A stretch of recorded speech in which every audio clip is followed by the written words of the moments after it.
Ketua Komisi, seluruh teman-teman anggota Komisi 7,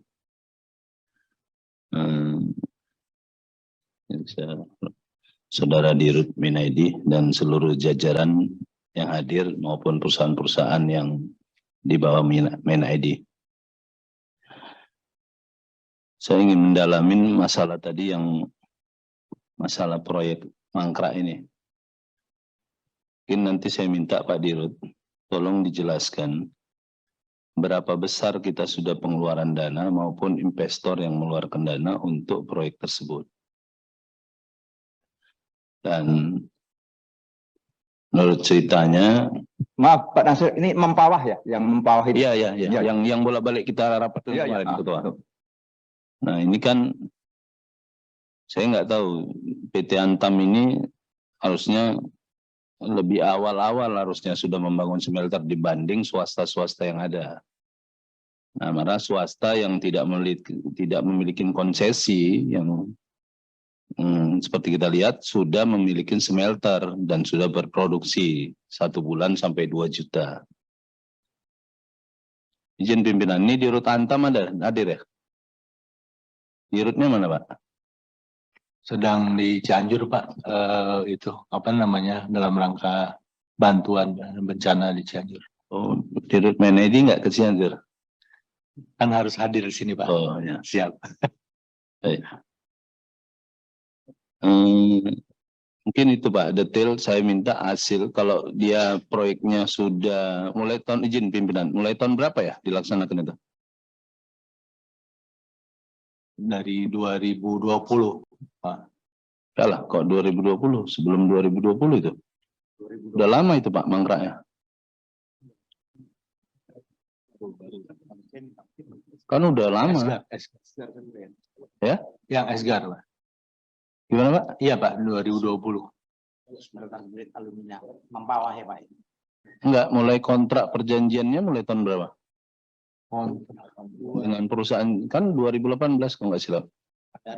Ya, mohon izin Pak, 11 Januari 2020. Itu awal kontrak. Ya.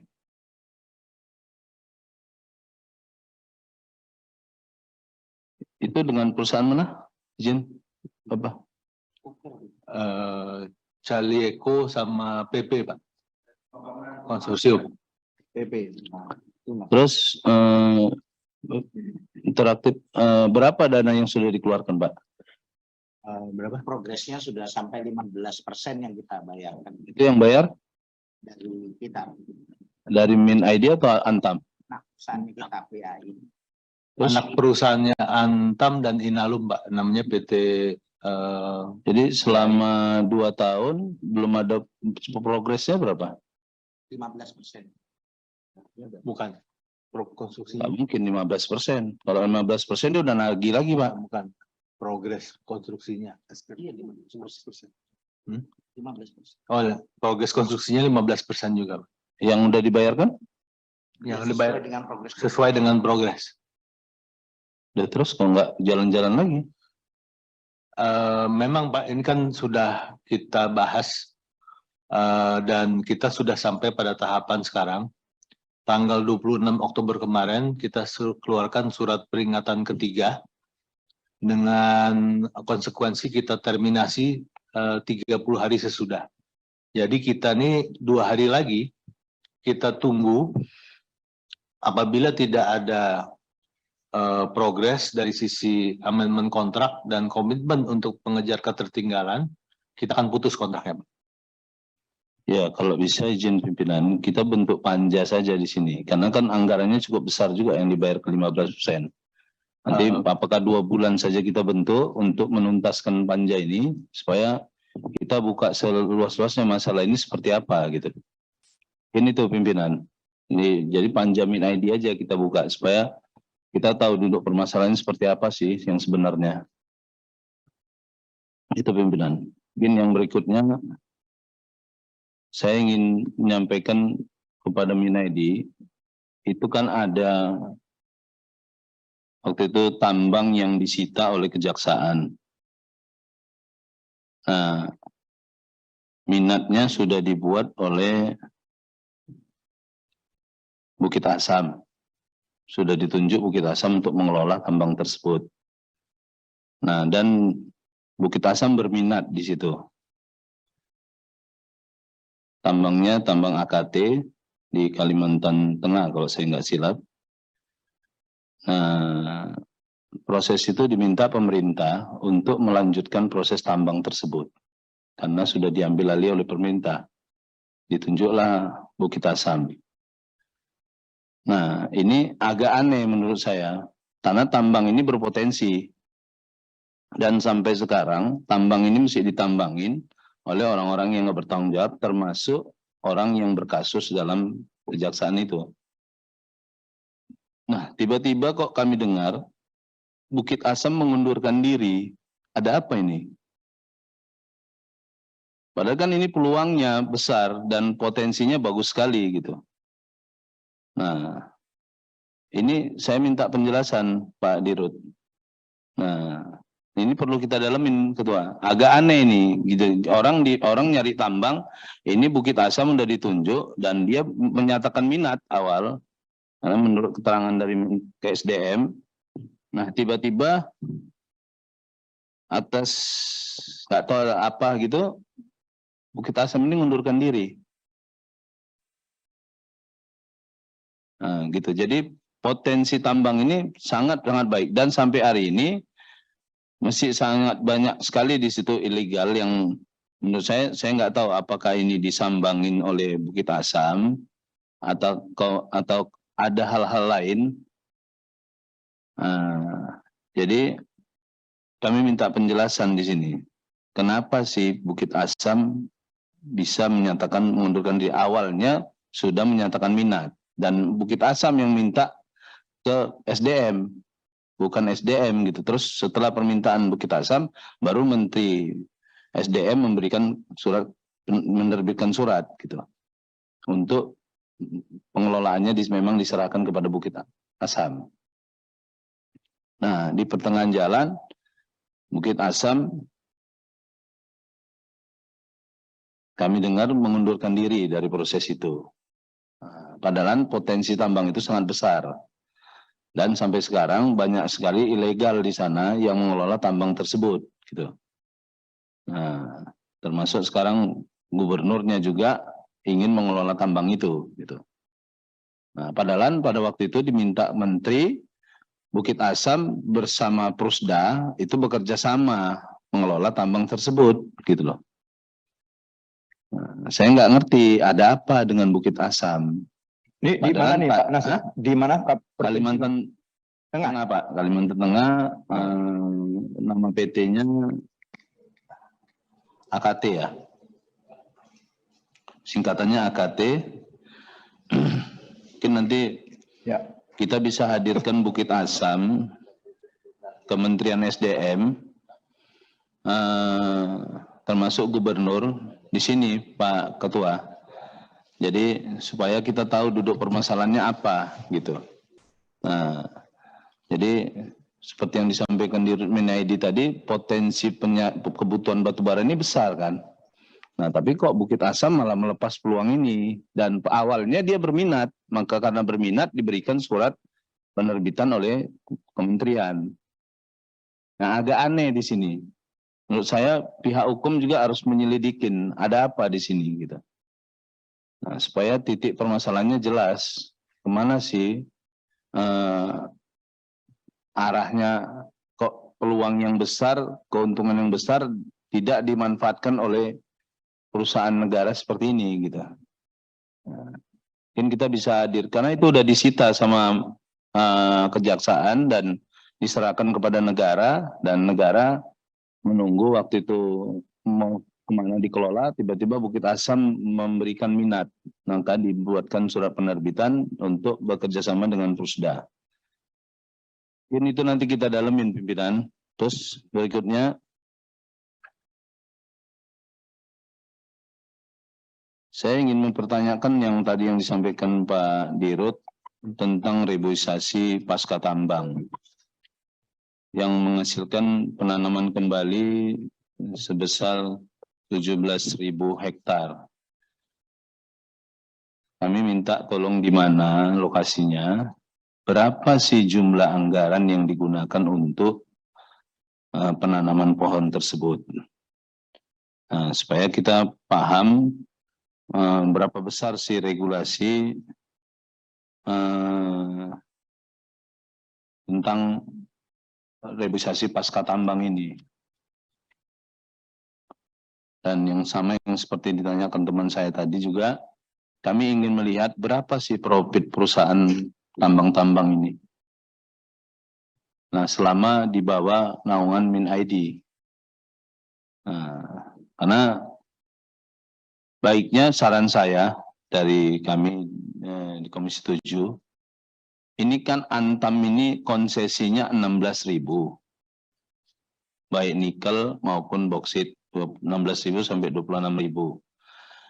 Bapak aja tanya dong, berapa sih kemampuan Antam ini per tahun menambangnya? Kalau dia nambangnya cuma 40 hektar, konsesinya 26.000 atau yang satu lagi 16.000, ini berapa tahun harus selesai? Nah, kan MinID harus mencari langkah, apa sih tujuannya MinID ini untuk mengelola perusahaan badan negara ini. Nah, kalau nggak ada profit dan keuntungan, ngapain gitu loh. Bapak kan bisa buat sekolah kelola apa tangan Bapak itu nggak sampai ke Antam untuk memerintahkannya atau mengelolanya. Nah, gitu. Kalau nggak percuma ini, kita minta pimpinan, ini yang di konsesi yang seperti ini, kita perkecil aja jadi 2.000, mungkin jadi 1.000. Karena dia cuma 40 hektar per tahun. Kalau per 10 tahun baru 400 hektar.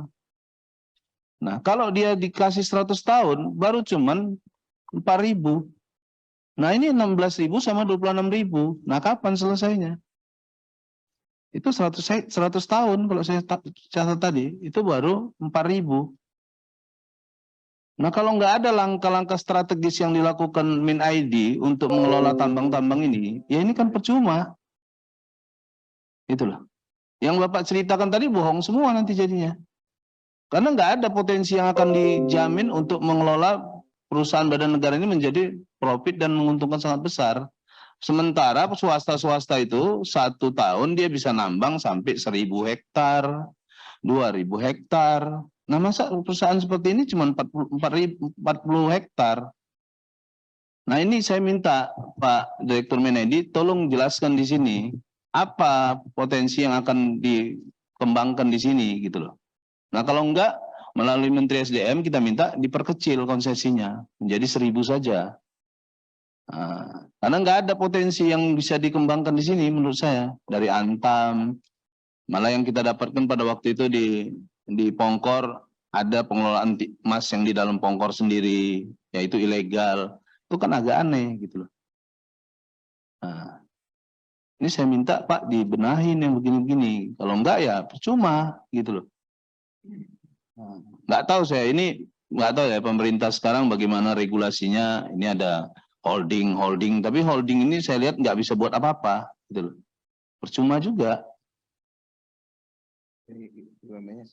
Iya, Menteri BUMN-nya sibuk-sibuk sendiri kan, udah kacau kita. Yang satu mau sibuk kampanye, yang mau jadi wapres lah, yang macam mana, nggak ngerti kita.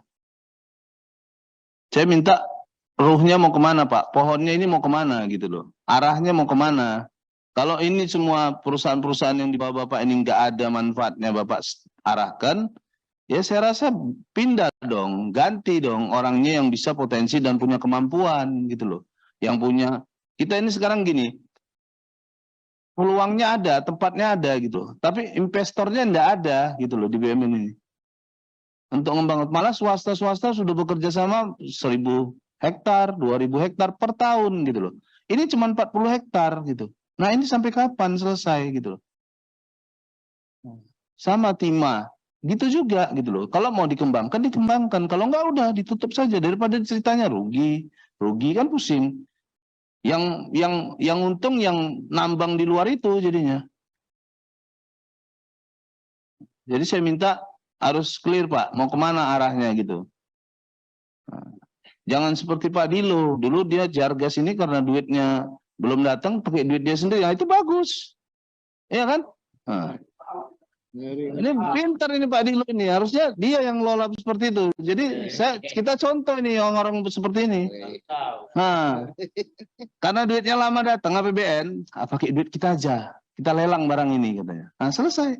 Itu jadi temuan saya waktu itu. Nah, positif. Tapi ya kalau dihukum negatif kan. Itu gitu loh. Nah, yang seperti ini Pak Dirut. Nah, gitu loh. Nah, Bapak udah punya pendamping seperti itu, harusnya bisa nyambuk kanan kirinya. Mau kemana ini arahnya, gitu loh. Sebentar Pak Nasir, ya selamat datang Ibu Ratna. Ya. Oh iya, selamat datang Bu. Inilah kalau Pak Sugeng, kalau Bu Ratna datang langsung ya beda gitu ya. Agak ya. Ya ya. Bisa saya lanjutkan Pak Ketua. Jadi saya minta Pak Dirut tolong segera dibuatkan jawabannya. Nah, jadi kita sepakat di sini apa sih tujuan anak perusahaan ini gitu, yang di bawah MinID ini, termasuk tadi Freeport. Ini udahlah kepentingannya politik lah, apalah terserah. Tapi kami minta mana keuntungan buat negara gitu loh. Nanti jangan 3 perusahaan ini jadi jaminannya. Nah, repot ini nanti jadinya. Freeport yang pening, perusahaan yang untung disuruh nopang. Nah, kan repot jadinya. Nah, jadi kita udah ngingetkan dulu, ini apa sih maksudnya, apa tujuannya. Tapi politik lah, beginilah, ya. Tapi saya minta ya nawacita Pak Jokowi juga paham nggak yang dari bawahannya laporannya ke beliau gitu. Nah. Jadi saya minta Pak Dirut tolong jelaskan tadi satu masalah AKT, kenapa Bukit Asam seperti itu. Yang kedua masalah Freeport kami tolong dijelaskan. Terus yang ketiga tadi masalah ini tambang-tambang yang dibawa Bapak ini seperti apa. Nah, kalau tidak ada kepastian 1 tahun seperti apa dan langkahnya apa, nah kita minta melalui Kementerian SDM kita perkecil saja Pak konsesi ini, nggak ada gunanya gitu. Nanti juga membayar kontribusinya kan besar juga jadinya. Tambang dibayar tapi nggak ditambang, kan percuma gitu. Nah ini kan perusahaan harus ada hitung-hitungnya. Kalau di swasta Pak, dirutnya 1 bulan nggak untung, dipecat bulan berikutnya. Nah, jadi mungkin itu Pak Dirut, saya minta kasus-kasus yang ada semua di MinID maupun di perusahaan-perusahaan di bawah MinID ini ya segera diselesaikan dan tuntaskan supaya perusahaan ini bisa mencapai kejayaan dan kesuksesan. Mungkin itu saja. Terima kasih. Assalamualaikum warahmatullahi wabarakatuh. Waalaikumsalam warahmatullahi wabarakatuh Pak.